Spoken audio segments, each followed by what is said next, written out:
Network. What is a network?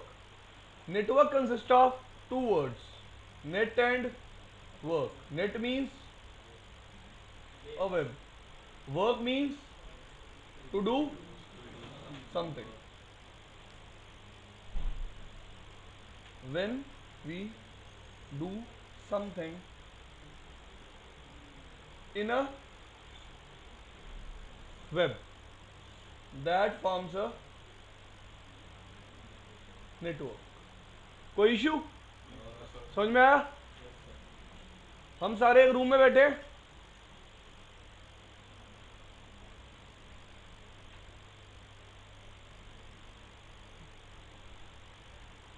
हम क्या है? नेटवर्क। एक नेटवर्क में दो लोग भी हो सकते हैं, दो से मतलब सबसे छोटा नेटवर्क कितने लोगों को बनेगा? एक बंदा का भी नेटवर्क नहीं बना सकता। This thing is clear? किसी को कोई डाउट नहीं?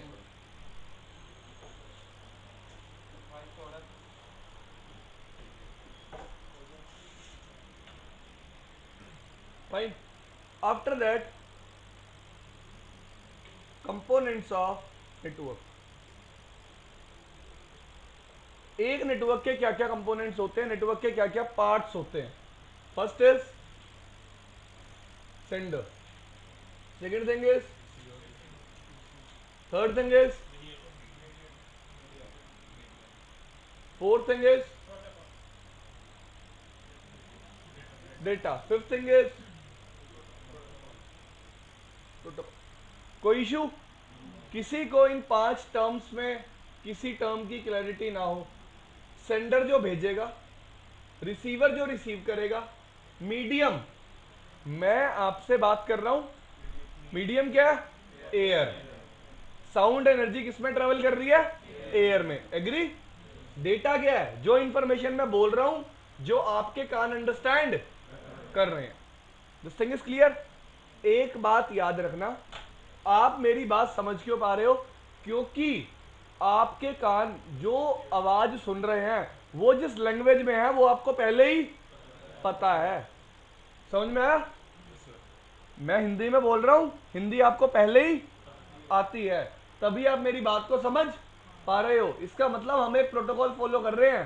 प्रोटोकॉल मतलब एक रूल है कि हम दोनों सेम लैंग्वेज में बात करेंगे। अगर हम डिफरेंट लैंग्वेज में बात करेंगे तो आप मेरी बात कभी भी समझ नहीं पाओगे। तो इस पर्टिकुलर चीज को क्या बोलते हैं? प्रोटोकॉल। प्रोटोकॉल का मतलब क्या है? एक रूल। रूल क्या है?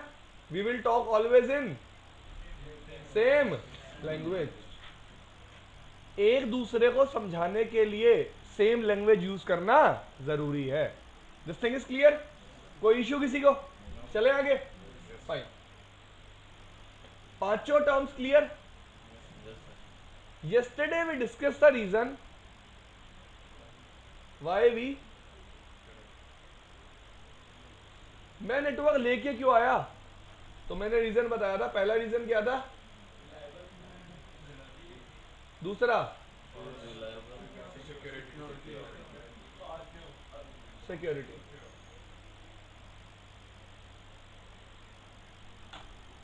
गाइस, अब कुछ बातें हैं जो मैं आपसे डिस्कस करना चाहता हूं। फाइन। एक बात बताओ यार, आप एक गाड़ी खरीदी आपने $200 की। फाइन। एक एग्जांपल है, क्या आप उस गाड़ी को सिक्योर करने के लिए $2000 खर्च कर दोगे? नहीं, ये बेवकूफी है।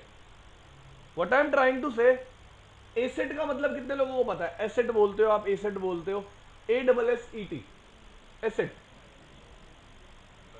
चलो मैं एक एग्जांपल देता हूं, मैं इस कंपनी के लिए एक एसेट हूं, या फिर आप अपने पेरेंट्स के लिए एक एसेट हो। एसेट का मतलब होता है वैल्यूएबल थिंग। फाइन। कोई भी वैल्यूएबल थिंग होती है उसको हम क्या बोलते हैं? Asset. What I am trying to say, कभी भी एक एसेट को सिक्योर करने के लिए मैं उसकी जो डिफाइंड वैल्यू है उससे ज्यादा पैसा कभी भी खर्च नहीं करूंगा। मेरी बात का मतलब बहुत ध्यान से समझना कि किसी भी चीज को सिक्योर रखने के लिए मैंने उस चीज को बनाने में जितना पैसा खर्च किया है उससे ज्यादा मैं पैसा उसकी सिक्योरिटी में खर्च नहीं करूंगा कभी भी। एग्री और नॉट? इसका मतलब कोई भी चीज कभी भी 100% सिक्योर नहीं होगी। वो कितनी सिक्योर होगी जितना मैं सिक्योर करना चाहूंगा। और क्योंकि अगर मैं उसको ज्यादा सिक्योर कर दूंगा तो क्या प्रॉब्लम आएगी भाई, उतनी तो उसकी वैल्यू थी नहीं। भाई एक बैंक में 1 करोड़ रुपए है, उसकी सिक्योरिटी मैंने एक टीम हायर करी जिसको मैं महीने के 30 लाख रुपए देता हूं, कोई फायदा है? मैं उस 1 करोड़ से इतना कमाता नहीं हूं महीने में जितने उस सिक्योरिटी कंपनी को दे देता हूं। एग्री और नॉट? इसका मतलब कोई भी चीज कभी 100% सिक्योर नहीं होती। Same same thing goes with us, same thing goes with network. क्या हम 100% सिक्योर हैं? नहीं। तो अभी नेटवर्क भी कभी भी 100% सिक्योर नहीं होता। This thing is clear?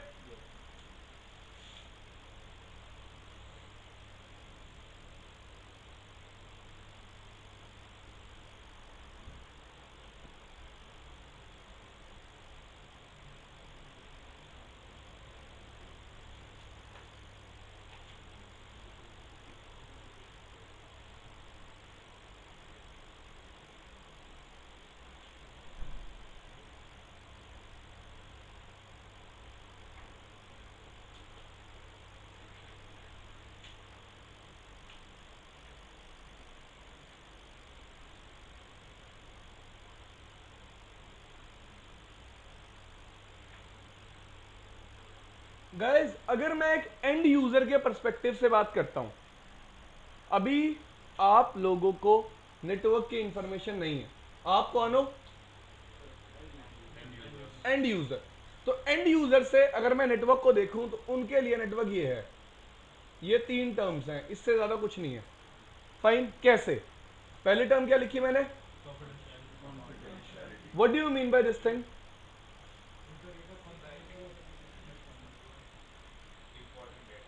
Guys बहुत ध्यान से समझना है बात। फर्स्ट टर्म क्या थी? कॉन्फिडेंशियलिटी। फाइन। इसका मतलब है, सबसे पहली बात, डेटा 2 तरह से हो सकता है नेटवर्क में। In a network data can be found in 2 ways. सबसे पहला स्टैटिक, दूसरा फ्लोटिंग। कितनी लोगों को इस बात का मतलब समझ में आया? ऑफ ट्रैक तो नहीं हुआ अभी? ज्यादा तो नहीं हुआ? कॉन्फिडेंशियलिटी का मतलब है, उस पर बाद में आऊंगा, पहले बता रहा हूं डेटा। थोड़ी सी आगे कर यार, फटाफट इसको चेयर पीछे कर ले, कल इसको सेटल करवा दूंगा। 2 तरीके से मेरे नेटवर्क में डेटा होगा। कैसे? फेसबुक सर्वर है, सेव करके रखते हैं आपका डेटा। एग्री? मतलब एक डेटा स्टैटिक डेटा जो एक जगह पे हमेशा क्या रहता है? सेव। आप फेसबुक पे एक मैसेज भेज रहे हो अपने दूसरे फ्रेंड को, वो क्या? Floating data. वो क्या करता रहता है नेटवर्क में? फ्लोट। एक जगह से दूसरी तरफ जगह पे जा रहा है। Agree? What I am trying to say, confidentiality का मतलब क्या है? जो स्टैटिक डेटा है उसको कभी भी ऑथोराइज यूजर की बजाय एक अनऑथोराइज यूजर एक्सेस ना कर पाए। मेरा फेसबुक सर्वर है, लेट्स से मेरी फेसबुक आईडी है, मेरा कुछ कॉन्फिडेंशियल डेटा फेसबुक सर्वर पे पड़ा है। ऑथोराइज यूजर कौन है उसको एक्सेस करने के लिए? मैं। तो सिर्फ मैं ही उसको एक्सेस कर सकूं और कोई उसको एक्सेस? ये टर्म किसको डिफाइन करती है? पहला डेटा तो मैंने सिक्योर कर लिया, जो कौन सा डेटा था? स्टैटिक। अब अबाउट फ्लोटिंग डेटा, आप मैसेज भेज रहे हो एक एंड से दूसरे एंड पे, वो कौन सा डेटा है? उसको सिक्योर कैसे करोगे? एनक्रिप्ट करके। कैसे करोगे? एनक्रिप्ट करके। एनक्रिप्शन का मतलब क्या होता है? What do you mean by encryption? मैंने अपनी मम्मी के सामने ही अपनी बीवी को बोला आई लव यू, तो मेरी मम्मी थोड़े पुराने ख्याल किसी के, क्या बकवास कर रहा है? हाँ, मेरी मम्मी थोड़े पुराने ख्याल की तो ऐसे बोली, तो मैंने कहा यार मैं आई लव यू बोलना तो नहीं छोड़ सकता। तो मेरी बीवी ने कहा कोई ऐसी भाषा में बोलो कि सिर्फ मुझे ही समझ में आए और कोई चीज को समझ ना पाए। भाई मेरी शादी नहीं हुई, ऐसा मत सोचना, एग्जाम्पल था। ठीक है जी? तो उन्होंने मेरे को बोला कि ऐसी लैंग्वेज में बोलो कि सिर्फ मुझे समझ में आए और किसी को समझ में ना आए। That thing is called encryption. क्या मैं डेटा के फॉर्मेट को क्या कर दूंगा? चेंज। फाइन। जैसे कि मैंने लिखा एबीसी, एबीसी को किसमें कन्वर्ट कर दिया? ये क्या हो गया? एनक्रिप्टेड। याद रखना, जिस एल्गोरिथम से मैं इसको एनक्रिप्ट कर रहा हूं, सेम एल्गोरिथम से तो तुम उसको क्या करोगे, डीक्रिप्ट। क्या करोगे, डीक्रिप्ट। डीक्रिप्ट का मतलब अगर मुझे पता है ए का मतलब 8 है, बी का मतलब 9 है, सी का मतलब 0 है, तुम्हें भी ये बात पता होनी चाहिए, तभी तुम उसको डीक्रिप्ट कर पाओगे। तो एंड यूजर के लिए नेटवर्क यही है कि उसकी इंफॉर्मेशन कैसे फ्लो करे, सिक्योरली फ्लो करे। एग्री और not, this thing is clear. दूसरी दो तरह का डेटा होता है, समझ में आया, एक जो फ्लो करता है, दूसरा जो स्टैटिक रहता है।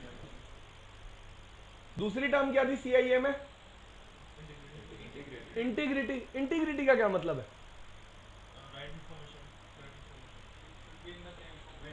अब मेरी जगह मैं बन के आपको कोई इंफॉर्मेशन ना सेंड कर दे। अटैक्स क्या होते हैं, what do you mean by attacks? आपके पास एक फोन कॉल आया, मैं आपका रिलेटिव बोल रहा हूं, ये प्रॉब्लम हो गई, क्या पता वो फेक कॉल हो, एग्री और नॉट, फेक भी तो हो सकता है। तो कभी भी ऐसा कोई फेकिंग नेटवर्क में ना हो, उसको क्या बोलते हैं, integrity. That thing is called integrity, कि मेरी आइडेंटिटी मुझसे कोई छीने ना। ठीक है जी, मेरी आइडेंटिटी मैं ही रहूं, मेरी आइडेंटिटी कभी भी लॉस्ट ना हो, यही यूजर चाहता है। एक बात बताओ, जितने लोग कंपनीज में काम करते हैं, इनके पास सबसे पहले एक एक्सेस कार्ड होता है, देखा आपने, कंपनी में एक्सेस कार्ड होता है, एक्सेस करने के लिए, कंपनी के अंदर जाने के लिए। उसके बाद जब ये लोग अपना कंप्यूटर यूज करते हैं, they what they are using user name and password. अगर वो अपना यूजर नेम और पासवर्ड किसी और को बता देंगे तो उनकी आइडेंटिटी क्या हो जाएगी, शेयर हो जाएगी, और आइडेंटिटी शेयर होगी तो नेटवर्क में अटैक हो सकता है। फंसेगा कौन, जिसकी आइडेंटिटी है, असली में कर कोई और रहा है। This thing is clear. Integrity का मतलब समझ में आया सबको। थर्ड थिंग क्या है, अवेलेबिलिटी। भाई आप टीसीएस में काम करते हो सारे, आप कंपनी में जाते हो, नेटवर्क ही नहीं है, मतलब आप ब्राउजर में फेसबुक या यूट्यूब कुछ भी लिखते हो, कोई रिस्पॉन्स आ ही नहीं रहा। इसका मतलब अगर मैं आपको नेटवर्क प्रोवाइड कर रहा हूं, मेरे को आपको नेटवर्क की क्या प्रोवाइड करनी है, अवेलेबिलिटी। एग्री और नॉट, नेटवर्क अवेलेबल होना चाहिए या नहीं होना चाहिए, ओके। एग्जांपल किसी ऐसी कंपनी से लेते हैं जो पूरी नेटवर्क बेस्ड कंपनी है, fine, let's talk about Jabong. बिना नेटवर्क के क्या है जेबोंग, कुछ नहीं है। ऑनलाइन ऑर्डर करते हो, वो ऑनलाइन ही रिसीव करते होंगे उस ऑर्डर को, ऑनलाइन ही फॉरवर्ड करते होंगे उस ऑर्डर को, सब कुछ क्या होता है, ऑनलाइन। तो जिस कंपनी के लिए नेटवर्क ही सब कुछ है, उसको सबसे ज्यादा क्या चाहिए, नेटवर्क की अवेलेबिलिटी। अब गाइस होता गया है, मैंने नेटवर्क बनाया, मैं क्या चाहूंगा, मेरा नेटवर्क क्या हो, अवेलेबल हो, एंड यूजर तक कॉन्फिडेंशियल हो, और इंटीग्रेटेड भी हो, ये चीजें मैं चाहूंगा। सिक्योरिटी अपने आप आ गई, दिख गया सबको, स्पीड पहले ही थी। This thing is clear. तो जब भी नेटवर्क डिजाइन करते हैं, ये तीन चीजें हमारे दिमाग में होनी चाहिए। क्या क्या चीजें थी वो, इंटीग्रिटी और, अब अगर मैं एक नेटवर्क की अवेलेबिलिटी नहीं प्रोवाइड करवा सकता, तो ऐसे नेटवर्क का कोई यूज नहीं है यार। जब टाइम पे ही हेल्प नहीं की किसी ने, तो क्या यूज। हम कहते हैं ना रियल टाइम में, क्या बोलते हैं, यार तू कैसा दोस्त है, तूने मेरी कभी टाइम पे ही हेल्प। जब जिस टाइम पे नेटवर्क अवेलेबल होना चाहिए था उस टाइम पे अवेलेबल नहीं है, तो उसका कोई बेनिफिट कभी नहीं होगा। This thing is clear.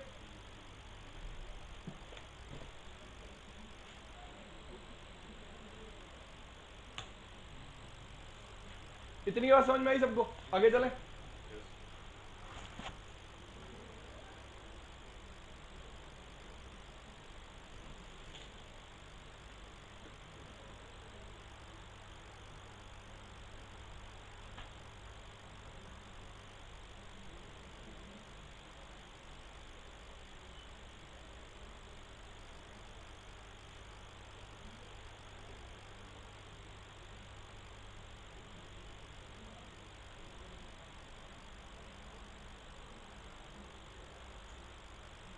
तो मैंने क्या कहा आपको, जब भी मेरे को एक नेटवर्क डिजाइन करना है, तीन बातें दिमाग में रखनी है।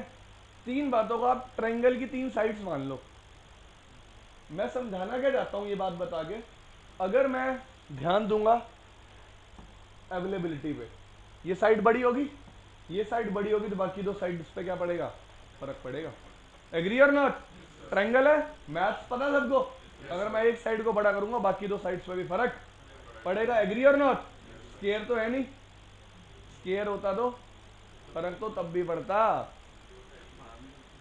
फर्क तो तब भी पड़ता। सोच के देखना इस चीज को, एक साइड को बढ़ाने से दूसरी साइड पे इफेक्ट आएगा ही आएगा।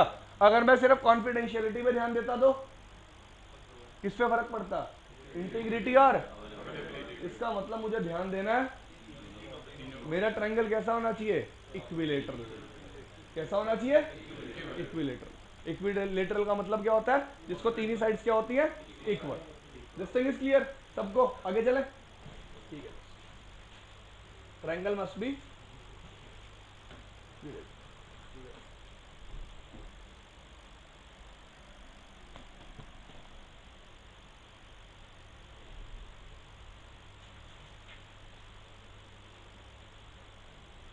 network types. Network is divided on the basis of area. ठीक है,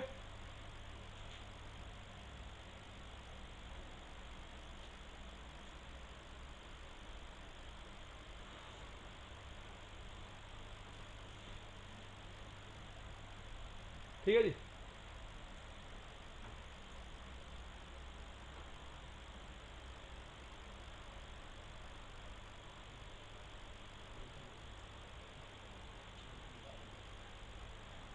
ठीक है भाई, यहां से चिल्लाता था क्या,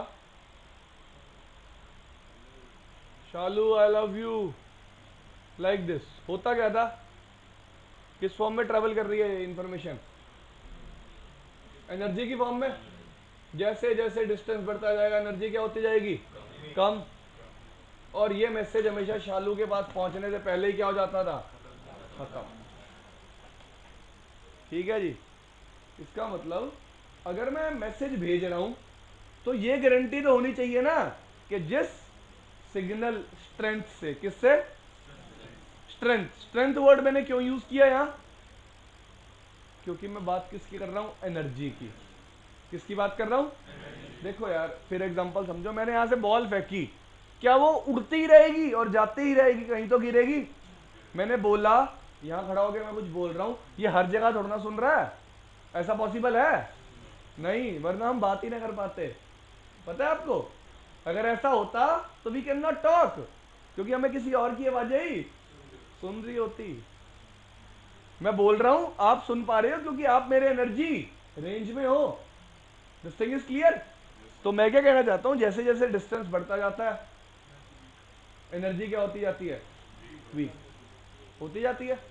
ठीक है जी, इसलिए मुझे क्या ध्यान रखना है, जब भी मैं दो डिवाइसेस को कनेक्ट कर रहा हूं मैं उसके बीच में जो केबल यूज कर रहा हूं, फाइन, वो केबल ऐसी हो कि मुझे पता हो वो केबल कितने डिस्टेंस तक ट्रैफिक को कैरी कर सकती है और कितने डिस्टेंस के बाद उस पर सिग्नल या ट्रैफिक क्या हो जाएगा, डिस्ट्रॉय। ठीक है जी, मैं क्या कहना चाहता हूं, मैंने दो सिस्टम्स लिए, कुछ भी एंड यूजर दो लैपटॉप्स लिए, मैंने उनको कनेक्ट कर दिया। इस वायर की कैपेबिलिटी मुझे पता होनी चाहिए। कैपेबिलिटी इन द सेंस कि इस पे लेंथ और स्पीड क्या है। लेंथ से क्या मतलब है कि कितने लेंथ तक ट्रैफिक को सही कैरी कर सकती है, और डिस्टेंस, ओ स्पीड से मतलब क्या है कि जो ट्रैफिक कैरी होगा किस स्पीड से जाएगा। गाइस दो टर्म्स हैं, बैंडविड्थ और स्पीड, सबने सुनी है। क्या मतलब होता है बैंडविड्थ का और क्या मतलब होता है स्पीड का?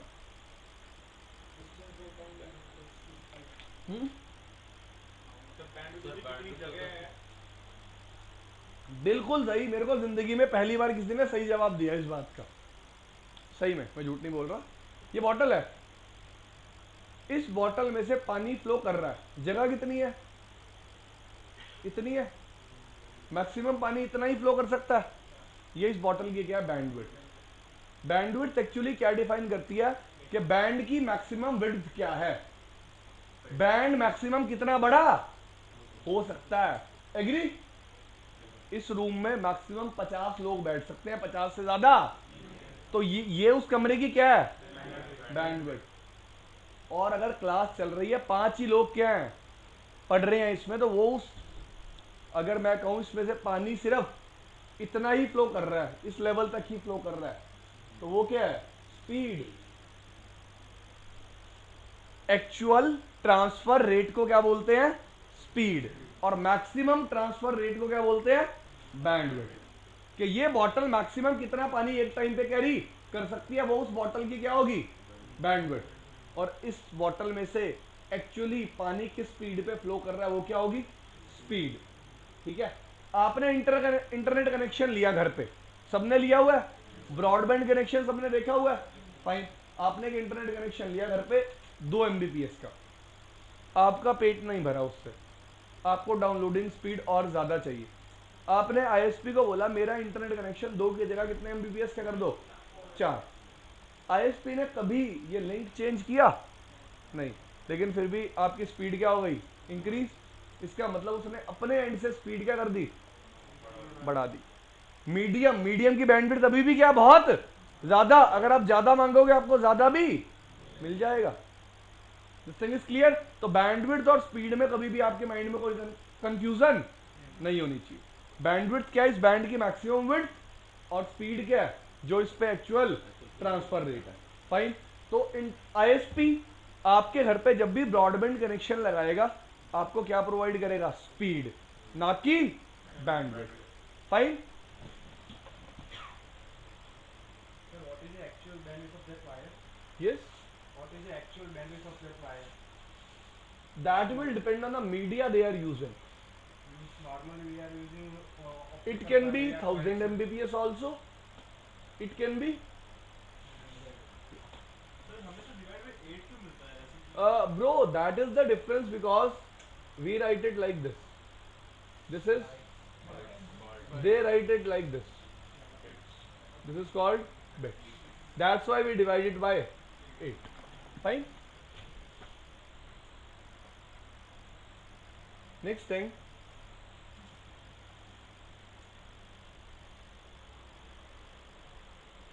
First network type is local area. LAN means a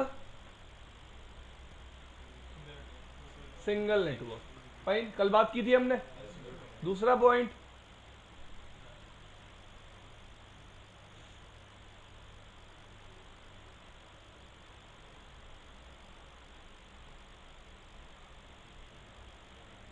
will be implemented in the building. कहां इंप्लीमेंट करूंगा इसको मैं, एक, ऐसा क्यों, क्योंकि मुझे पता है distance is inversely proportional to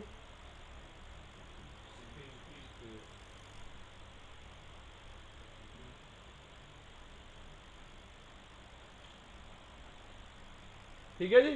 distance किसके इनवर्सली प्रोपोर्शनल है, स्पीड स्ट्रेंथ के। तो जैसे जैसे डिस्टेंस बढ़ेगा, सिग्नल स्ट्रेंथ क्या हो जाएगा, कम हो जाएगा, और डेटा क्या हो जाएगा, लॉस। तो तभी मुझे ध्यान रखना पड़ता है कि मेरा डेटा लॉस ना हो। इतनी बात समझ में आई सबको। अब किसी ने मेरे से पूछा सर क्या इसका कोई सॉल्यूशन नहीं है। सॉल्यूशन इन द सेंस, आपकी एक बिल्डिंग थी, बिल्डिंग ही बहुत बड़ी थी भाई, बहुत बड़ी बड़ी बिल्डिंग होती है।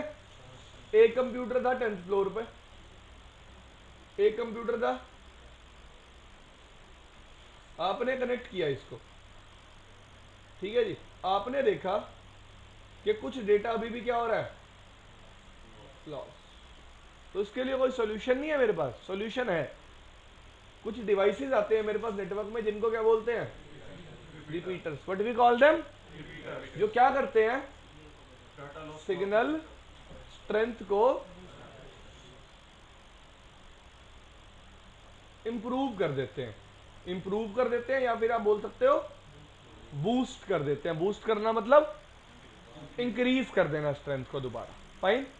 एक्चुअली वो क्या करते हैं, सिग्नल आया उसके बाद सिग्नल को रीजनरेट कर देते हैं दोबारा। आया उसको कॉपी किया और रीजनरेट करके दोबारा भेज दिया एक्चुअल स्ट्रेंथ के बाद साथ। जैसे मैंने यहां से आवाज मारी, कुछ भी बोला, रास्ते में किसी ने क्या किया, उस आवाज को सुना और वही आवाज आगे कंटिन्यू कर दी। जैसे हम किसी बार बार मार तो उसको नहीं सुनता, बीच वाला पास। हाँ, बीच वाला पास कर देता है। फाइन, ऐसे ही हुआ कुछ। रिपीटर का ये काम होता है, ये वो सिग्नल स्ट्रेंथ को क्या कर देगा, इंप्रूव और बूस्ट कर देगा। बूस्ट करने का मतलब सिग्नल लेवल को क्या कर देना, बढ़ा देना। फाइन। नेक्स्ट कंसर्न लैन को लेके। सर इसमें एक डाउट है। हाँ जी, जैसे कि हम लोग एक बिल्डिंग में ये लिमिटेड है ना, ये सिंगल नेटवर्क लैन, अगर सर हम दो बिल्डिंग में बीच में रिपीटर्स लगाते हैं तो सर वो लैन हाँ तो इंक्रीज हो जाएगा। बिल्कुल। तो फिर लैन वैसे क्यों यूज़ करें दो बिल्डिंग को कनेक्ट करने मैंने के आपको रीजन भी तो बता दिया कि मैं एक बिल्डिंग या दो बिल्डिंग में इसको यूज क्यों कर रहा हूँ। What's the reason? Reason is data loss. जहां डेटा लॉस नहीं होगा, दो छोटी छोटी बिल्डिंग है यार, कोई डेटा लॉस नहीं हो रहा, वहां मैं सिंगल लैन यूज कर सकता हूँ। हाँ हाँ जी, तो नहीं हो रहा है सर। बिल्कुल लगा दो आप रिपीटर। हाँ, दैट विल बी अ लैन, कोई इशू नहीं आएगा। You can implement it like that. लेकिन इशू कहाँ आएगा, जब आपकी दो बिल्डिंग्स एट अ डिस्टेंस है, लेट्स से 1 किलोमीटर है, कितने रिपीटर लगाओगे आप? मैंने आपको सबसे पहले एक बात समझाई, मैं जो नेटवर्क बना रहा हूं, सबसे बड़ा मैटर होता है कॉस्ट। मेरे को नेटवर्क से इतना काम नहीं लेना जितनी मैं उस पर क्या लगा दूं, कॉस्ट। ध्यान से ज़्यादा रिपीटर महंगे पड़ेंगे। देखो प्रॉब्लम आ गई ना। सबसे पहली माइंड में बात क्या आनी चाहिए, कॉस्ट। गाइस, आप सीसीएनए राउटिंग एंड स्विचिंग पढ़ रहे हो, ये जितनी बातें मैं कॉस्ट, इंटीग्रिटी, कॉन्फिडेंशियलिटी या फिर अवेलेबिलिटी, ये सारी बातें कौन ध्यान रखता है, जो नेटवर्क को डिजाइन करता है। फाइन। अभी जैसे जैसे आप नेटवर्किंग में मूव ऑन करोगे, आपको पता चलेगा ये सब काम एक बंदे का नहीं है। A group of team is there who is doing this work. एक बंदा डिजाइन करता है, एक बंदा उस डिजाइन को वेरीफाई करता है कि हाँ भाई इस प्लान को मैं इंप्लीमेंट आज के टाइम में कर भी सकता हूं या नहीं। अगर वो प्लान पास हो जाता है, फिर वो क्या होता है, इंप्लीमेंट होता है। फिर अलग बंदा उसको क्या करता है, इंप्लीमेंट। फिर वो इंप्लीमेंट करने के बाद तुम्हें क्या बताता है, भाई इंप्लीमेंटेशन में ये प्रॉब्लम आई है, अपने डिजाइन को क्या करो, चेक करो दोबारा, इस डिजाइन में ये इंप्लीमेंटेशन काम नहीं कर रहा। तो जो बंदा डिजाइन कर रहा है नेटवर्क को, डिजाइन किसके अकॉर्डिंग कर रहा है, पैसे के अकॉर्डिंग। ठीक है जी। सबसे पहली चीज क्या मैटर करती है, कॉस्ट। और हमेशा याद रखना, एक नेटवर्क में अवेलेबिलिटी बहुत बड़ा इशू होता है। What I am trying to say, आपने आज एक कंपनी के लिए नेटवर्क बनाया, ठीक है, आप जब एक कंपनी के लिए नेटवर्क बनाते हो तो एक कॉन्ट्रैक्ट साइन होता, आप उनको अवेलेबिलिटी प्रोवाइड करते हो, उनको लिख के देते हो कि ये नेटवर्क आपके लिए 99% अवेलेबल रहेगा। अगर ये नेटवर्क 1% डाउन होता है तो मैं इसको 40 मिनट में ठीक करके वापस आपको दे दूंगा। मतलब डाउन टाइम कितना है, 40 मिनट। लेकिन 40 मिनट में नेटवर्क ठीक ना हुआ और उस कंपनी को कोई लॉस हो गया, उसमें कुछ परसेंट पैसे आपको भी भरने पड़ेंगे।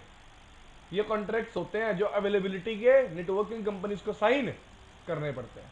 तभी आपने देखा होगा एक सॉफ्टवेयर की जॉब में एक डेवलपर होता है जो सॉफ्टवेयर डेवलप करता है, 1 साल में बंदा बन जाता है। नेटवर्किंग की जॉब में इंप्लीमेंटेशन में जाने में आदमी को कम से कम 3 से 4 साल लगते हैं। क्यों?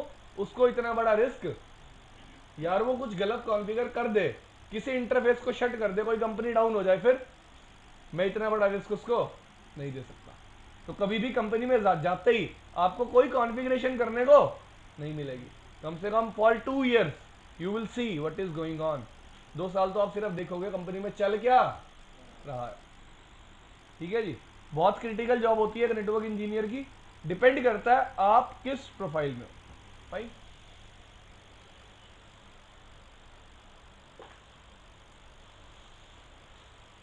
तो बात करी हमने लैन में डेटा लॉस होगा। मैंने एक पॉइंट और लिखा, किसी ने पढ़ा?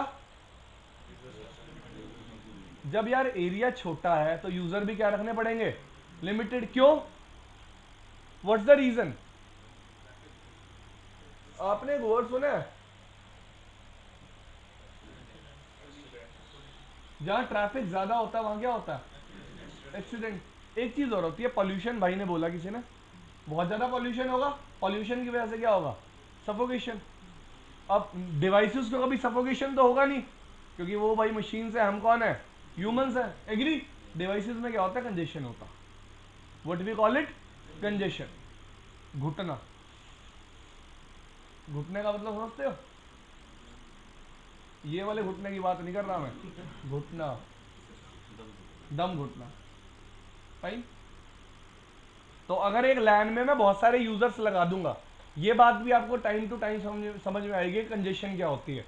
अगर मैंने मल्टीपल डिवाइसेस लगा दिए, भाई कोई बंदा तो होगा जो उनकी बात करवाएगा। एग्री और नॉट? एक साथ मैं मैक्सिमम कितने कंप्यूटर कनेक्ट कर सकता हूं? 2। एक साथ एक वायर को यूज करके मैं मैक्सिमम कितने कंप्यूटर कनेक्ट कर सकता हूं? 2। अगर मुझे 2 से ज्यादा कंप्यूटर कनेक्ट करने हैं तो 2 वायर दे देता हूं, 3 लैपटॉप दे देता हूं, कनेक्ट करके दिखा दो, पॉसिबल ही नहीं है। ऐसा क्यों कह रहा हूं मैं? देखो, अब दोबारा एक कहानी सुना रहा हूं, ध्यान से सुनना। कंप्यूटर बनाया गया था कंप्यूटेशन के लिए। किस लिए? मैंने उसको बनाया किस लिए? कम्युनिकेशन के लिए। कम्युनिकेशन करवाने के लिए कंप्यूटर में मैंने एनआईसी लगाया। क्या लगाया? NIC stands for network interface card. एक एनआईसी का मतलब है कंप्यूटर की एक आइडेंटिटी। ठीक है जी। अब कंप्यूटर में एक एनआईसी है तो कनेक्शन भी कितने बनाएगा? एक। तो एक कंप्यूटर कितने कनेक्शन बना सकता है मैक्सिमम? एक कंप्यूटर से एक कनेक्शन बना, दूसरे से दूसरा बना, 2 से ज्यादा कभी इकट्ठे कनेक्ट हो ही नहीं सकते। अगर मुझे 2 से ज्यादा कंप्यूटर्स को एक साथ कनेक्ट करना है, पहला वे क्या है कि एक डिवाइस पे कितने एनआईसी हो? 2। फिर एक लैपटॉप से मैं कितने लैपटॉप कनेक्ट कर पाऊंगा? 2। और अगर उस पर भी 2 लगा दूंगा फिर आगे कनेक्ट कर लूंगा, लेकिन ये पॉसिबल नहीं है। इसका मतलब मुझे क्या चाहिए? मुझे एक सेंट्रलाइज डिवाइस चाहिए जिससे मैं सबको कनेक्ट कर सकूं। उस डिवाइस को क्या बोलते हैं? हब, स्विच, राउटर नहीं बोलते, बात करेंगे बाद में क्या बोलते हैं उस डिवाइस को। फाइन। मैं क्या कह रहा हूं, अब वो डिवाइस रिस्पॉन्सिबल है आप सबकी बात करवाने के लिए। चलो ठीक है, पहले आप लोग ना आपस में बात कर लेते थे, अब आपको पता चल गया आप आपस में बात नहीं कर सकते। आप जितनी बात करोगे मेरे थ्रू करोगे। भाई जितने ज्यादा लोग होंगे उतनी बात मेरे को ज्यादा प्रोसेस करनी पड़ेगी। एग्री और नॉट? भाई मेरा बर्डन बढ़ेगा, एक टाइम आएगा मैं क्या हो जाऊंगा? फेल। हाँ, अगर मेरे पे ट्रैफिक बढ़ता जाएगा बढ़ता जाएगा बढ़ता जाएगा, मैं क्या हो जाऊंगा? फेल। तो अगर एक नेटवर्क में बहुत सारे डिवाइसेस होंगे एक लैन में, नेटवर्क में क्या आ जाएगी? कंजेशन। मैं प्रॉपरली काम नहीं करूंगा। लेकिन अब आप कहो सर कोई ऐसा नेटवर्क है, एक लैन में मेरे को बहुत ज्यादा यूजर रखने हैं, भाई ये आपकी रिक्वायरमेंट है। मैं नेटवर्क को डिजाइन ही उस अकॉर्डिंग करूंगा कि मैं बीच में कोई छोटा मोटा डिवाइस ना लगा के बढ़िया डिवाइस लगाऊंगा जो आपकी कम्युनिकेशन करवा सके। This thing is clear? LAN समझ में आया?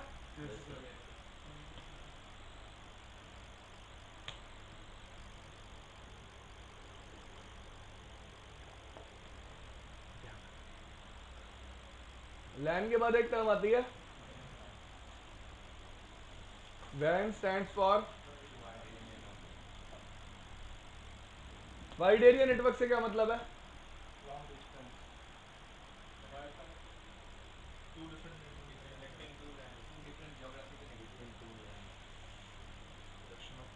इंटरनेट। एक कंपनी है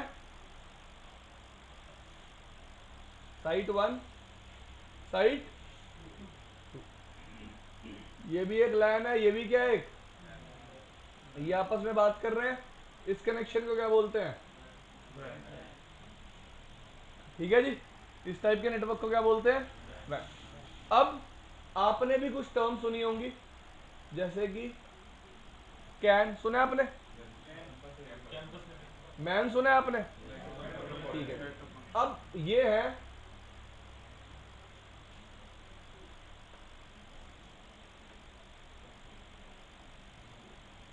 ये क्या है? Human defined terms. ये क्या थी?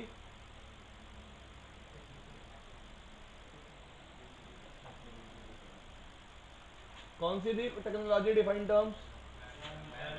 लैन और ये क्या है? Human defined terms. कोई इशू किसी को? नहीं। कैन का मतलब क्या होता है गाइस? जरूरी है एक कंपनी में एक ही लैन होगी? नहीं, ग्रुप ऑफ लैन भी हो सकते हैं। सेम बिल्डिंग में मल्टीपल लैंड्स भी हो सकती हैं। एग्री और नॉट? उस पर्टिकुलर चीज को क्या बोलते हैं? कैन। Campus area network. थोड़ा सा एग्जांपल को अपने मैनिपुलेट करते हैं। यार लिखने की जरूरत नहीं है, वीडियो दूंगा ना, घर जाके नोट्स बना लेना। ध्यान दो इधर। एक कैन ये रहा, ये कॉलेज है। एक कॉलेज कौन सा है? ITI गुड़गांव। ये किससे कनेक्टेड है? ये इसी कॉलेज की दूसरी ब्रांच है, ITI नजफगढ़। ठीक है जी, दो ब्रांचेस हैं, डिफरेंट लोकेशन में है। इनमें डिस्टेंस कितना है? 40 kilometre. This thing is clear? ये क्या है? एक लैन नहीं है, कैन है। कैन से मतलब यहाँ पे एक सिंगल लैन नहीं है, यहाँ पे क्या है? Group of lens. इसका मतलब कैन का मतलब क्या होता है? Group of lens. ठीक है जी। अब group of lens via internet एक दूसरे से बात कर रही है। इस पर्टिकुलर नेटवर्क को क्या बोलेंगे? अगर वो नेटवर्क एक ही सिटी में एग्जिस्ट करता होगा उसको बोलेंगे मैन, मेट्रोपॉलिटन एरिया नेटवर्क। अगर वो अलग अलग सिटीज में होगा या फिर ओवर द ग्लोब कहीं भी होगा उसको क्या बोलेंगे? वैन। क्योंकि मैंने आपको सबसे पहली बात क्या बताई थी कि मैंने नेटवर्क को on the basis of area divide किया है। तो सबसे छोटा पार्ट क्या है नेटवर्क का? लैन। उससे थोड़ा बड़ा करूं तो कैन। कैन को और बढ़ाऊं तो मैन। मैन को और बढ़ाऊं तो वैन। ये मैं किस बेसिस पे बोल रहा हूं? On the basis of area. सबको समझ में आया? आगे चले? ठीक है। और किसी ने ये टर्म्स भी सुनी है?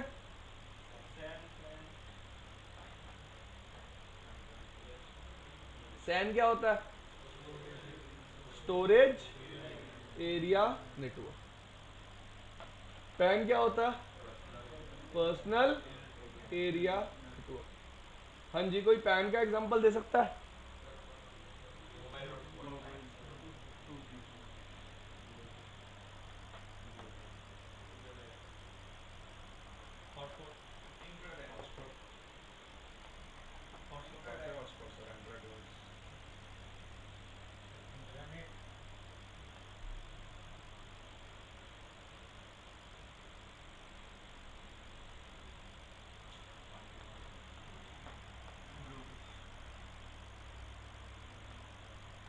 पैन में मैक्सिमम कितने डिवाइसेस होंगे?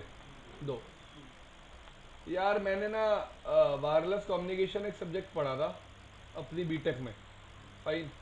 वहां पे मैंने एक ऐसी चीज पढ़ी थी जो मेरे माइंड में हमेशा आती है ये पैन पढ़ाते हुए, क्योंकि पैन आज तक मैंने कहीं पढ़ने के पर्सपेक्टिव से नहीं पढ़ा। मैंने कभी गूगल पे ऐसे पैन नहीं ढूंढा और पढ़ा उसको।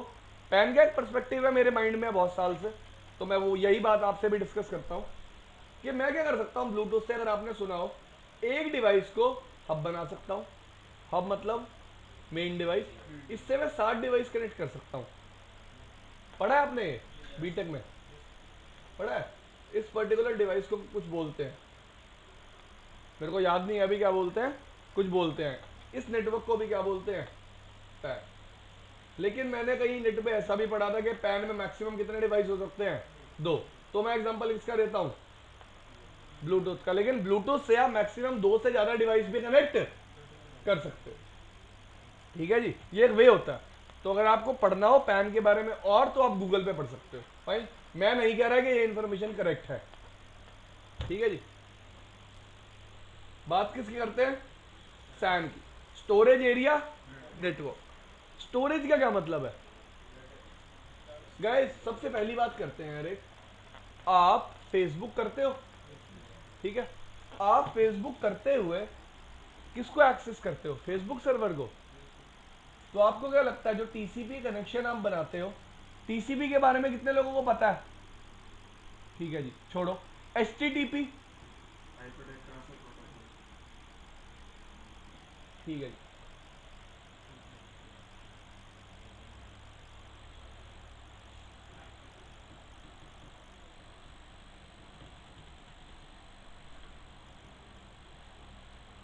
ये आपको दिख रहा है कुछ लिखा हुआ है HTTPS? Yes sir. सबको दिख रहा है? नहीं दिख रहा तो अब दिख जाएगा। अब दिख रहा है? अब तो आ ही नहीं रहा, दिख कैसे रहा है? झूठ बोलता है। यस बोलने वाला था, रुक गया। हाँ भाई लिखा हुआ है HTTPS। क्या है ये?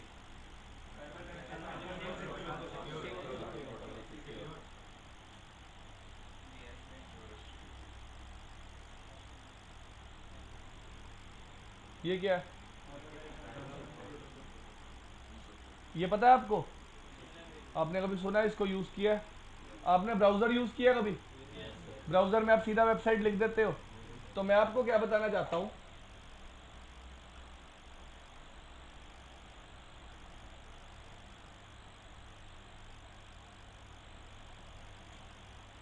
कि आप यहां बैठे हो अपने घर पे, फाइन,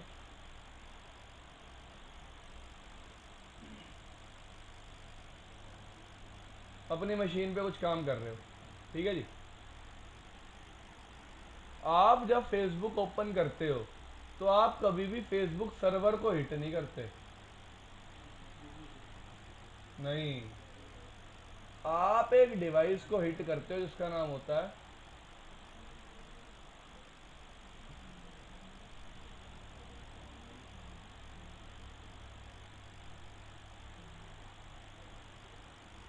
क्या नाम है उसका? LTM। हम सोचते क्या है, हम सीधा फेसबुक सर्वर को हिट कर रहे हैं, लेकिन हम कभी भी सीधा फेसबुक सर्वर को हिट क्यों नहीं करते? यार एक बात बताओ, अगर कोई अटैकर है वो सीधा फेसबुक सर्वर को हिट कर देगा, अगर उसने वो सर्वर क्रैश कर दिया फिर कितना बड़ा इशू आ जाएगा, कितना बड़ा सिक्योरिटी रिस्क है। अगर मैं रिक्वेस्ट सीधी सर्वर पे एग्जिस्ट, सर्वर पे रिसीव करवाता हूं तो बहुत बड़ा क्या है, रिस्क। इस रिस्क से बचने के लिए आप क्या यूज करते हो? LTM। LTM से क्या कनेक्टेड होते हैं? मल्टीपल सर्वर्स, ठीक है जी। तो LTM लगाने का पहला बेनिफिट क्या है कि जो कनेक्शन बनता है कंप्यूटर और किसके बीच में बनता है? LTM अपना कनेक्शन किसके साथ बनाता है? सर्वर के साथ, ठीक है जी। तो इससे पहली प्रॉब्लम क्या रिजॉल्व हो जाती है कि आप डायरेक्टली कभी भी सर्वर पे हिट, और इन सर्वर के नेटवर्क्स को क्या बोलते हैं? ये सर्वर यहां लगे होंगे, इसको आप सर्वर फार्म भी बोल सकते हो, सर्वर फार्म, या फिर बोल सकते हो SAN, storage area network. Storage area network basically use होता है स्टैटिक डेटा के लिए।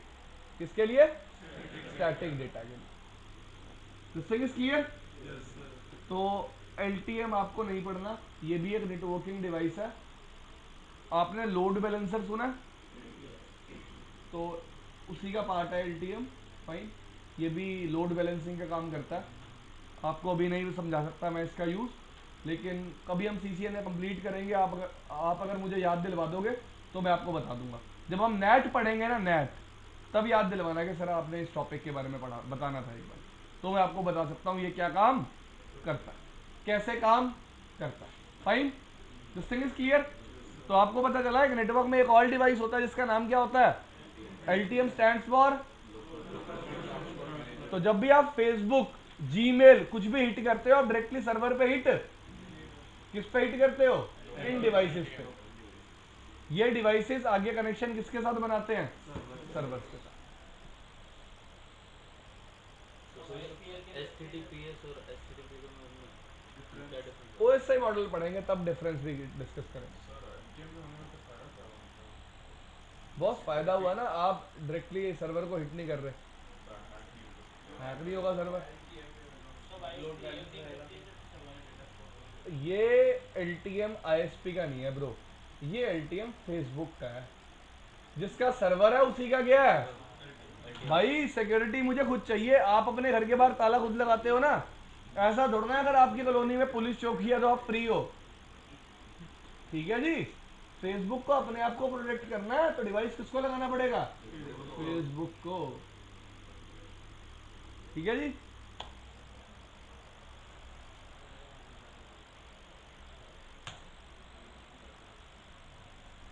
नेक्स्ट थिंग जो हमारे सर इसका मतलब फिर एलटीएम डिफरेंट होंगे। अगर हमें टीवी को एक्सेस करना है तो उसका एलटीएम अलग होगा। नहीं, एलटीएम सब प्रोटोकॉल्स को सपोर्ट करता है।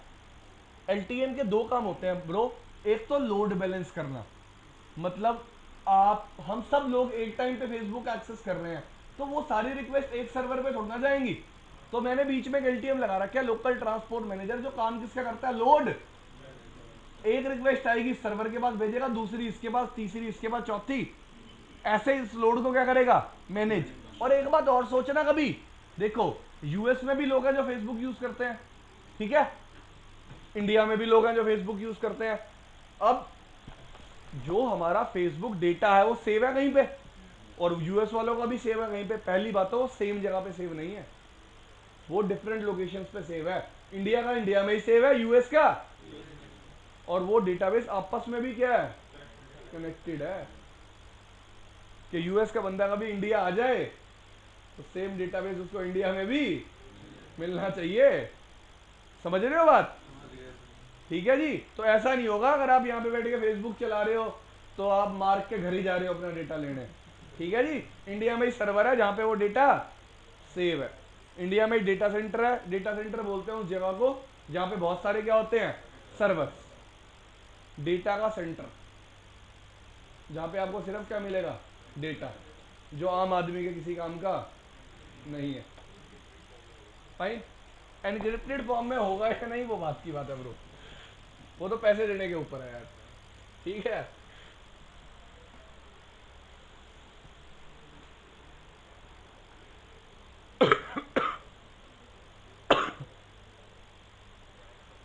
आपने एक मूवी देखी थी, एक मूवी आई थी थोड़े टाइम पहले, प्लेयर्स, एक हॉलीवुड मूवी की कॉपी थी, इटालियन जॉब की। उसमें आपने सीन देखा होगा, बंदा कार ड्राइव कर रहा होता, नहीं बंदा घर पे होता है, बंदी कार ड्राइव कर रही होती है, इस बंदे का लैपटॉप हैक हो जाता है। ये उस बंदे को फोन करता है, कहता है भाई हाँ भाई मेरा लैपटॉप क्यों हैक कर लिया। इसके सामने इसका लैपटॉप पड़ा है, वो किसी नेटवर्क से कनेक्टेड नहीं है, हैक कैसे हो गया, इलॉजिकल इंडियंस। भाई जरूरी थोड़ा ना हमेशा मूवी नॉन टेक्निकल पर्सन ही देखेंगे, टेक्निकल लोग भी तो मूवी देख सकते हैं, तो सोचना चाहिए ना उनको।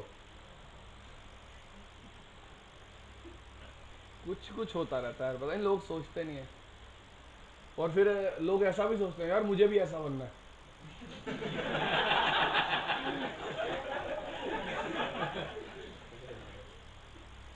Double illogical. ठीक है जी।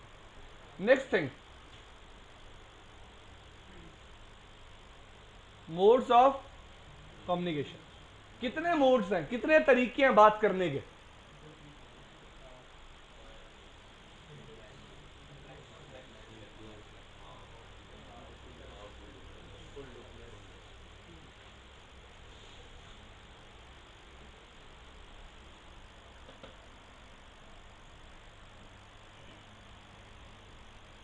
देखो जी, इस बात को समझने के लिए बहुत अच्छा एग्जांपल है।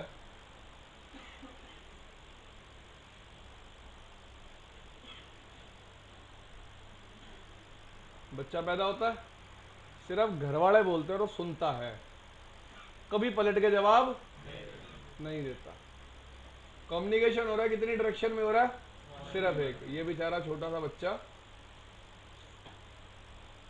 जिसके बाल भी नहीं आए, दांत भी नहीं आए, आईब्रो भी पूरी नहीं बनी है, बन गई चलो, ये सिर्फ घर वालों की बात सुन रहा है, कोई जवाब नहीं दे रहा। कम्युनिकेशन वन वे है और वन वे ही रहेगा, कभी भी टू वे बच्चा कभी भी जवाब नहीं दे सकता। जैसे वॉकी टॉकी में होता है। नहीं, वॉकी टॉकी मन बोलता है। मैंने क्या बोला, कम्युनिकेशन वन वे रहेगा। ये लोग हैं, ये इसके लिए आउटसाइड वर्ड है। आउटसाइड वर्ड मतलब कुछ भी इसके अलावा, इसके माँ बाप भाई बहन कोई भी, ये सब बोलेंगे और ये सुन सकता है कभी भी जवाब, क्योंकि अभी इसने बोलना सीखा ही नहीं है। इस मोड को क्या बोलते हैं, simplex. This thing is clear.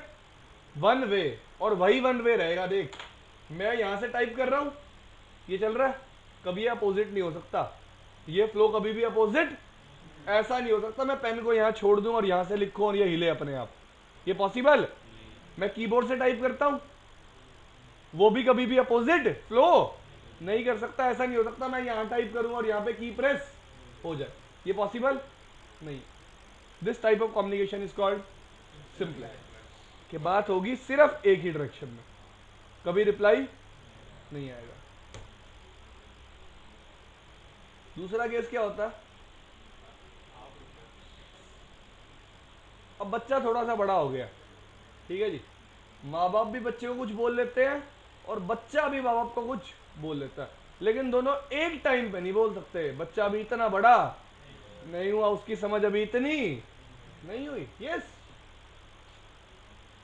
Growing baby है, फाइन, 3-4 साल का बच्चा है, तो वो कुछ बोलता है, घर वाले समझते हैं, लेकिन दोनों एक टाइम पे बात नहीं कर सकते। वो अभी इतना बड़ा नहीं हुआ, इसका मतलब कम्युनिकेशन टू वे होगा, लेकिन एक सेम इंस्टेंट ऑफ टाइम पे कभी भी टू वे नहीं होगा। एक सेम इंस्टेंट ऑफ टाइम पे हमेशा क्या होगा, वन वे।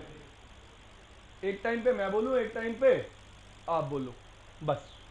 ये एग्जांपल किसका है, वॉकी टॉकी को, या फिर आप एक एग्जांपल लो ब्लूटूथ का। किसका, ब्लूटूथ का। मैं एक टाइम पे सेंड कर सकता हूं, ये एक टाइम पे रिसीव कर सकता है, लेकिन दूसरे इंस्टेंट ऑफ टाइम पे ये सेंड कर सकता है और मैं रिसीव कर सकता हूं। ये एग्जांपल किसका हो गया, हाफ डुप्लेक्स का। अब एग्जांपल लेते हैं किसका, फुल डुप्लेक्स का। भाई हम बड़े हो गए हैं, अब हम जबान भी चला सकते हैं। हाँ, हमारे लिए काम ठीक नहीं है, हम अपने घर वालों से किसी भी तरह बात कर सकते हैं और सेम इंस्टेंट ऑफ टाइम पे बात। इस एग्जांपल को क्या बोलोगे आप, फुल डुप्लेक्स। जैसे आप फोन पे नॉर्मली बात करते हो, that is example of full duplex. एक ही टाइम पे मैं सेंड भी कर रहा हूं, एक ही टाइम पे मैं रिसीव भी कर रहा हूं। दिस थिंग इज क्लियर, कोई इशू किसी को नहीं। उसके बाद क्या आता है,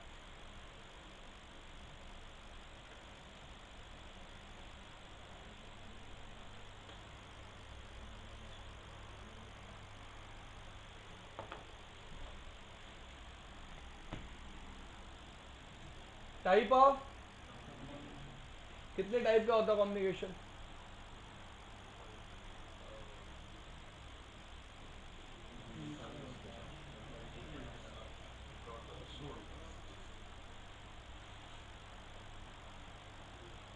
देखो जी। अब एक एग्जांपल लेते हैं, वही न्यू बॉर्न बेबी वाला। सबसे छोटा बच्चा होता है, सबसे पहले किससे बात करता है, फिर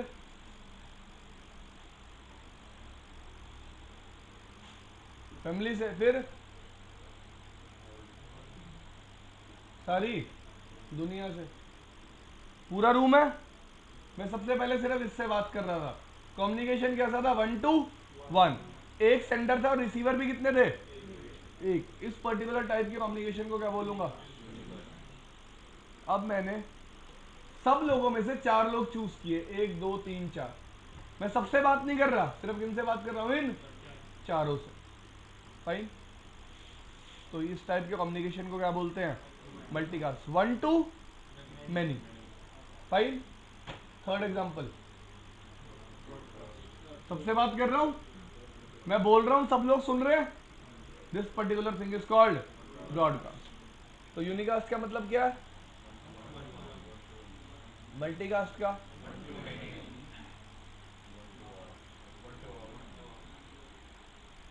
कोई इशू किसी को, इतनी बात समझ में आई। एक बंदा एक बंदे से बात करेगा, क्या बोलेंगे, एक बंदा सबसे नहीं कुछ बंदों से बात करेगा, क्या बोलेंगे, मल्टीकास्ट। एक बंदा सबसे बात करेगा, क्या बोलेंगे, ब्रॉड। कोई इशू किसी को,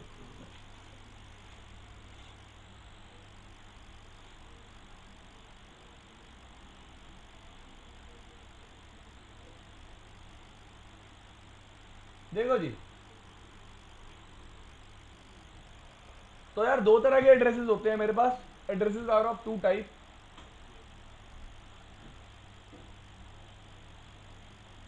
IP address and MAC address कृपा करके थोड़ी सी, बस थोड़ी सी ज्यादा। दो तरह के एड्रेसेस होते हैं, आईपी एड्रेस और मैक एड्रेस। ठीक है जी। सबसे पहले बात करेंगे मैक एड्रेस के बारे में। देखो यार, दो तरह के एड्रेस क्यों बनाए गए, धीरे धीरे सब समझ में आ जाएगा। अभी ये समझो कि एड्रेस दिखते कैसे हैं, होते कैसे हैं, और इनको मैं यूज कैसे करता हूं। अगर आपके माइंड में कोई क्वेश्चन आता है तो तभी पूछ लेना। फाइन। मैक एड्रेस होता है यार 48 बिट्स का। कितने बिट्स का? इसको मैं रिप्रेजेंट करता हूं किस फॉर्म में?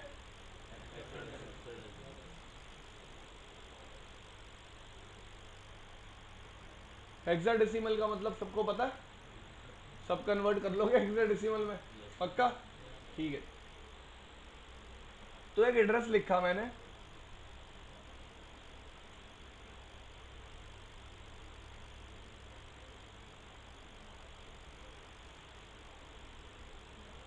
कितनी बिट्स हैं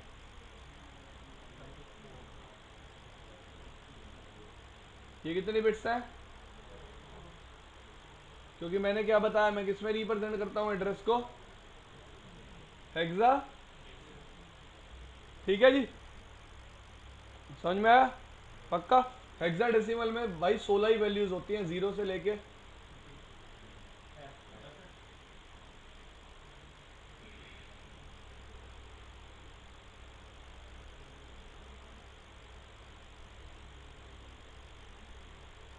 कोई इशू? हेक्साडेसिमल में इन 16 के अलावा कभी भी कोई वैल्यू एग्जिस्ट नहीं करेगी। तो मैंने एक मैक एड्रेस लिखा, ये कितने बिट्स हैं? 4। 4 प्लस 4 प्लस 4 प्लस 4। कोई जो थोड़ा इंटेलिजेंट होता तो क्या कर लेता? 4 इंटू 4। अपना अपना ऐड करने का तरीका है। तो एक फील्ड कितने बिट की हो गई? टोटल कितनी फील्ड्स हैं? 3। कितनी फील्ड्स हैं? 3। 16 इंटू 3 48। हो गया मेरा मैक एड्रेस पूरा। स्ट्रक्चर समझ में आ गया? अब वेरिएशन कहां से कहां तक होगी बात करें। ये सबसे छोटा मैक एड्रेस होगा और ये सबसे बड़ा मैक एड्रेस होगा। कोई इशू? सारी वैल्यूज इसी के बीच में लाई करेंगी। ठीक है जी। मैथ्स तो पता है ना? मैथ्स अरे आता है आपको सब कुछ, घर जाके दोबारा वीडियो देखना। Fine.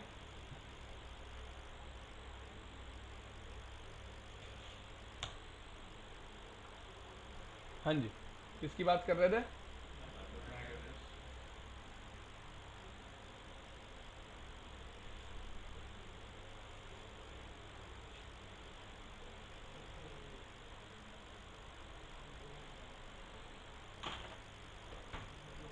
How organisations use this.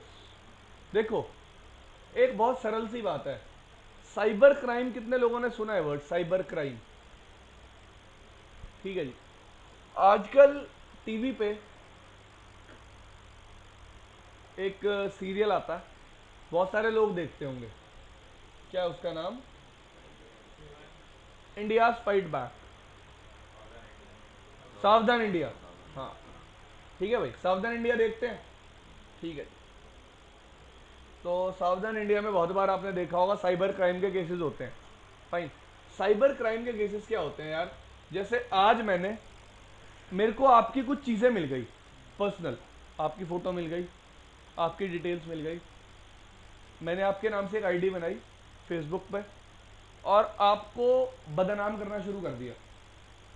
थोड़े टाइम में आपको पता चला, आप उसके अकॉर्डिंग क्या ले सकते हो? उस पर क्या ले सकते हो? एक्शन ले सकते हो। एक्शन मतलब आप मुझ पे केस कर सकते हो। अभी आपको मेरी आइडेंटिटी नहीं पता। तो एक्चुअली क्या होगा, वो बंदा, जो बंदा भी ये काम कर रहा होगा, पहली बात तो वो इंटरनेट से कनेक्टेड होगा। ठीक है जी। माना वो किसी साइबर कैफे में जाके रोज ये काम करता है। फाइन। तो साइबर कैफे से मेरे को उसका आईपी पता चलेगा। आईपी से मैं उसका क्या निकालूंगा? मैक। क्या निकालूंगा? मैक। मुझे उसका मेनली एट द एंड क्या पता चल जाएगा? MAC address. मैक एड्रेस एक डिवाइस का फिजिकल एड्रेस होता है वो कभी भी दो डिवाइसेस का सेम नहीं हो सकता। आपके जो घर का एड्रेस है वो कभी भी मेरे घर के एड्रेस से या किसी के घर के एड्रेस से मैच नहीं करेगा, क्योंकि वो जगह दुनिया में एक ही है। एग्री? वैसे ही वो डिवाइस भी दुनिया में एक ही है।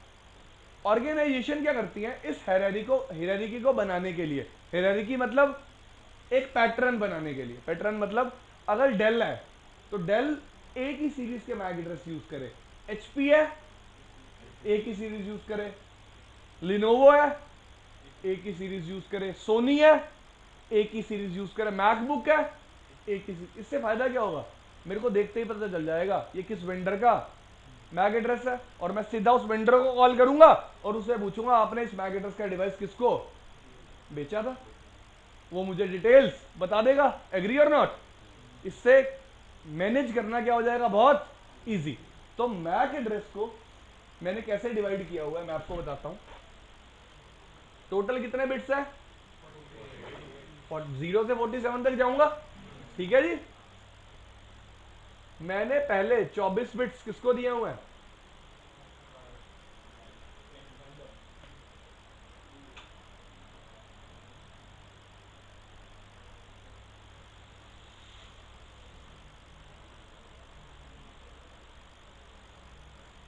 क्या लिखा मैंने, ऑर्गेनाइजेशनल यूनिक आइडेंटिफायर। इसका मतलब जैसे एचपी है, एचपी ने एक OUI खरीदा, OUI में कितने बिट्स खरीदे, 24 बिट खरीद लिए। लेट से वो 24 बिट क्या थे, एग्जांपल ले रहा हूं मैं अभी, एग्जांपल है सिर्फ, ये 24 बिट खरीद लिए किसने, कौन से वेंडर ने, एचपी।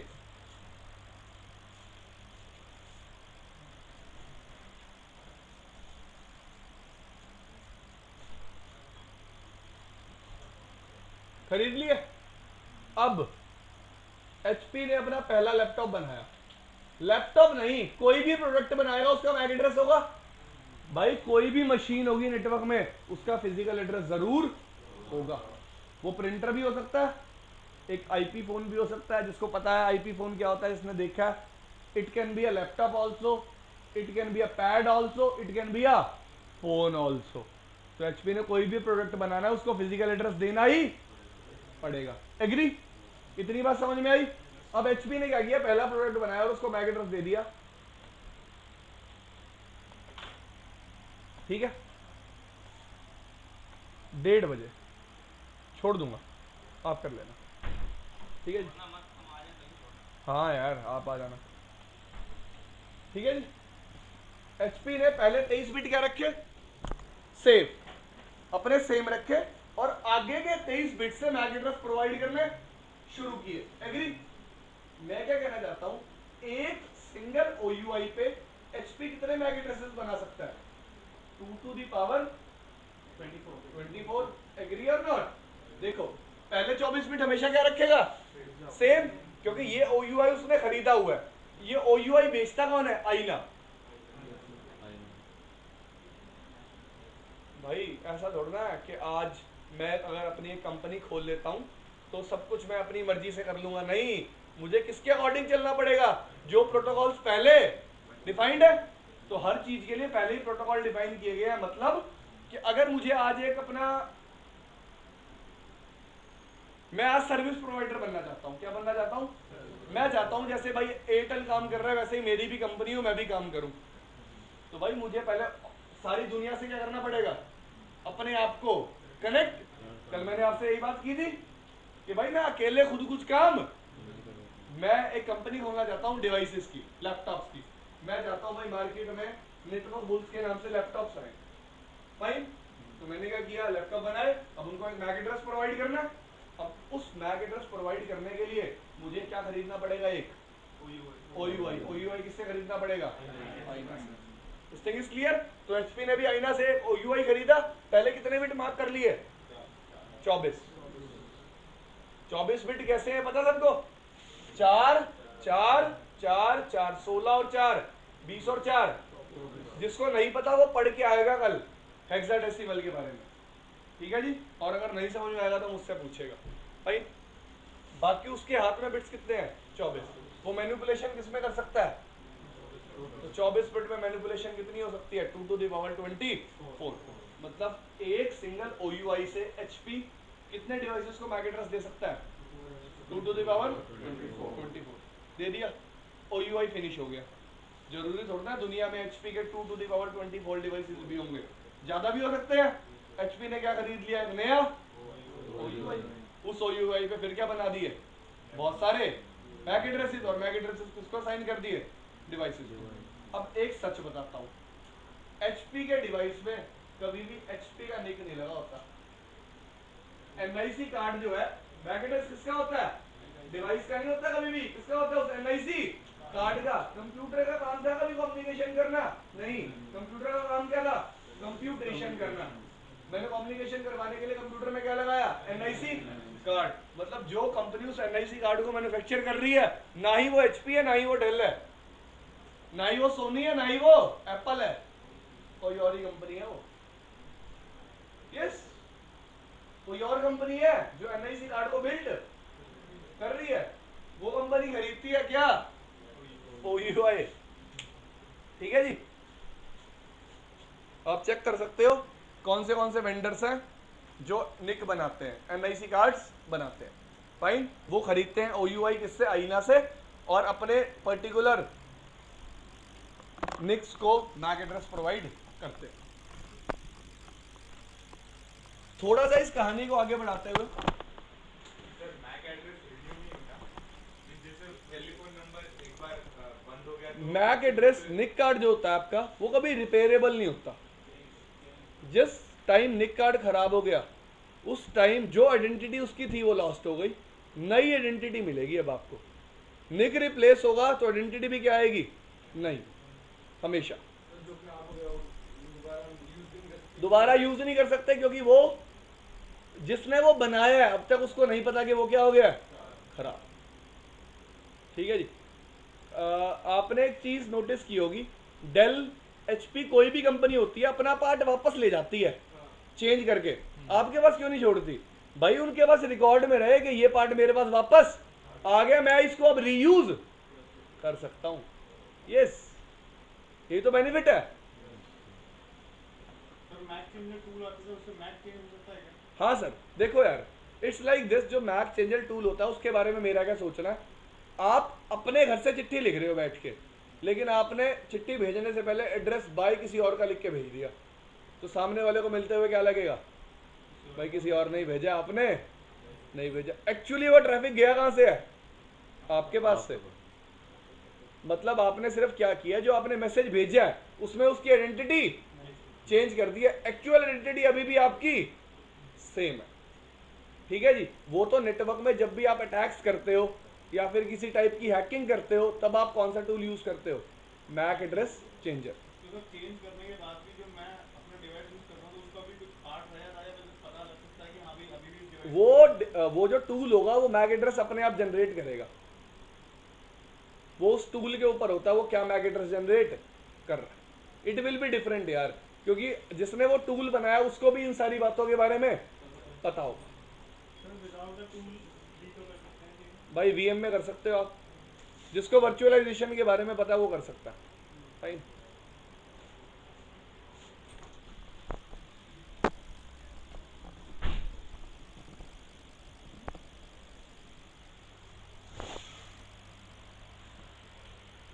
पर हमें मैक एड्रेस चेंज करने के बारे में नहीं पढ़ना। फाइन, तो उस पर आप ज़्यादा कॉन्सेंट्रेट ना करो तो अच्छा। जब CCNA सिक्योरिटी पढ़ाऊंगा मैं तभी तो बताऊंगा आपको मैक एड्रेस चेंज कैसे करते हैं, क्यों करते हैं, किस लिए करते हैं। ठीक है जी।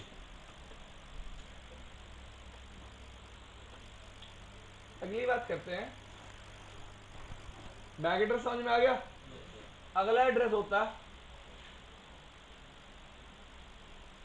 IP address.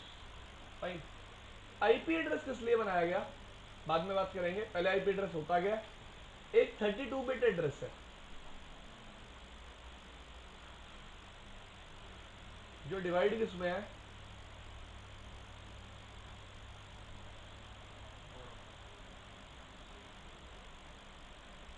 किसमें डिवाइडेड है? 4। एक ऑक्टेट का मतलब क्या होता है?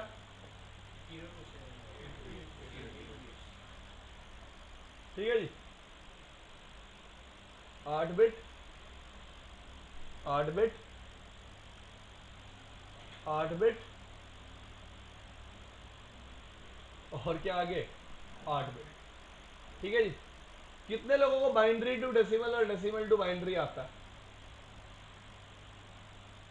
सबको? नहीं, सबको आता है? Very good. ठीक है जी। तो 8 बिट है मेरे पास, आपको भी आता है ना? तुझे नहीं आता? अरे कोई नहीं, सिखा देंगे।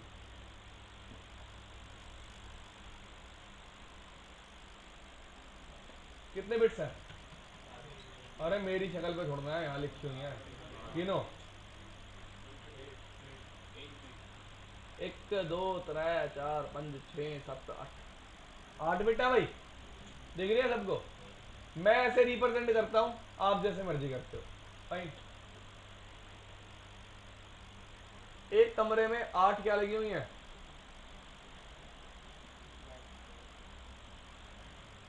अरे ऐसा समझ लो, आपको आपके लिए अच्छा हो जाएगा, 8 लड़कियां हैं। ठीक है भाई, लड़कियां भी ट्यूबलाइट ही होती हैं। मतलब पता है इस बात का? जो इसको थोड़ा बात लेट समझ में आती है। अब जिसको ये बात भी लेट समझ में आई है वो भी ट्यूबलाइट ही था, वो उनके साथ ही खड़ा है, ऐसा लगा लेना आप। ठीक है भाई। तो एक कमरे में 8 लड़कियां, 8 ट्यूबलाइट हैं। लड़कियों से आप ज्यादा वो हो गए प्रभावित। फाइन। तो भाई मैं चाहता हूँ कमरे में मैक्सिमम लाइट हो, क्या करना पड़ेगा? 8 जो लानी पड़ेंगी। तो 8 बिट है, मैक्सिमम वैल्यू आए, सारी बिट्स को क्या करना पड़ेगा? ऑन। क्योंकि बाइनरी में दो ही चीजें होती हैं, ऑन या ऑफ। ठीक है जी। जैसे ट्यूबलाइट के साथ दो ही चीजें हो सकती हैं, या तो वो ऑन रहेगी या वो कभी बंद बुझ नहीं होगी।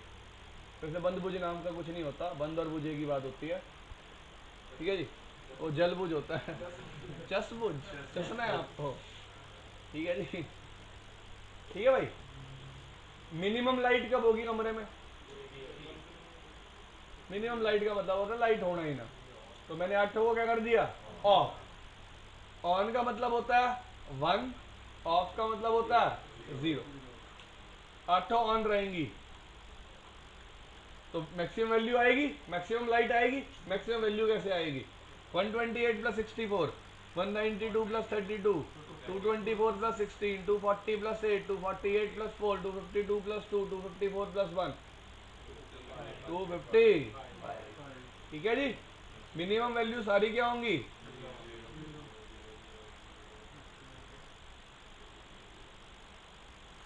Zero plus zero plus zero plus zero plus zero. कोई बिट 1 नहीं है, कोई काउंट नहीं होगा, वैल्यू क्या आ जाएगी?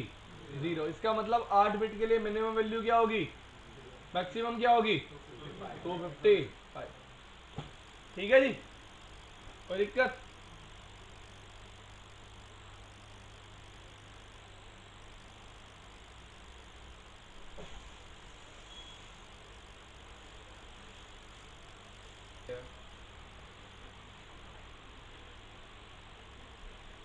बाकी सारी वैल्यूज क्या होंगी?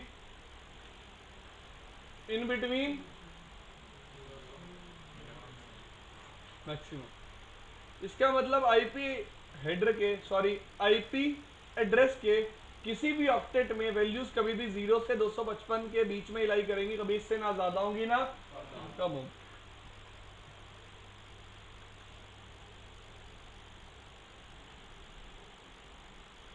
ठीक है जी, इतनी बात समझ में आई? मतलब ये एड्रेस कुछ कैसा होगा? ऐसा।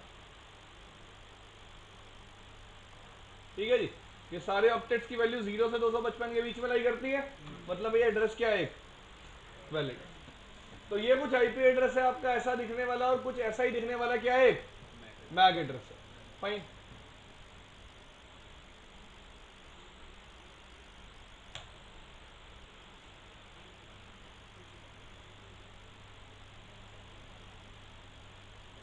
अब आईपी एड्रेसेस मिलके एक नेटवर्क कैसे बनाते हैं ये पढ़ना है हमें। क्या पढ़ना है हमें? देखो यार, अब मैं डिवाइस को दूंगा क्या? IP address. एग्री? और डिवाइस के पास अपना एक क्या होगा, मैक एड्रेस। मैक एड्रेस उसके पास हमेशा होगा और आईपी प्रोवाइड कौन करेगा, मैं। ठीक है, मैंने इन दो डिवाइसेस को आईपी प्रोवाइड करी। अब इन दो डिवाइसेस को कैसे पता चलेगा कि वो आईपी सेम नेटवर्क की है या, भाई इस बंदे को पता होगा ना ये जिससे बात कर रहा है वो इसके नेटवर्क में है या नहीं है। Agree, this thing is clear. तो मेरा ये कंसर्न रहेगा, ये टॉपिक स्टार्ट करूंगा मैं कल। ठीक है, कल आईपी एड्रेसिंग मैं पूरा कंप्लीट कर दूंगा। क्या क्या टॉपिक पढ़ाऊंगा आईपी एड्रेसिंग में, सबसे पहले types of IP addresses, classes, subnetting कैसे करते हैं, ठीक है जी, क्या जरूरत है, सब बात करेंगे। वीएलएसएन क्या होता है, आज के टाइम में कंपनीज में इस चीज को आप कैसे यूज करोगे। ठीक है जी, तो कल टोटली टॉपिक रहेगा हमारा जिसमें आपका मैथ्स काम करेगा। तो थोड़ा सा जागते रहना पड़ेगा आपको और थोड़ा सा कंसंट्रेशन ज्यादा रखना पड़ेगा।